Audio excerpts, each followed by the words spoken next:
आज मी तुमच्यासोबत शेअर करते one of my favourite breakfast recipe. तो म्हणजे फोडणीचा भात. काही 150 लोक त्याला फ्राईड राईस म्हणतात, पण आपण त्याला फोडणीचा भातच म्हणणार आहे. चला, अशी तशी सिंपल आहे. थोडासा कट केलेला कांदा घ्यायचा आहे, मिरची, लसण आणि कोथिंबीर. तेल गरम करायला ठेवलं आहे कढईमध्ये. त्याच्यात थोडीशी मोहरी टाकली आहे. मोहरी छान तडतडायला लागली की त्याच्यामध्ये आपण ॲड करणार आहे थोडीशी हळद, थोडंसं तिखट.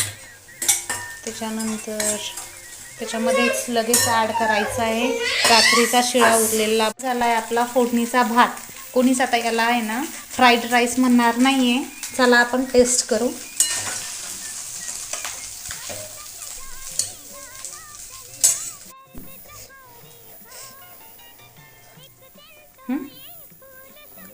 गरम आहे, भारी.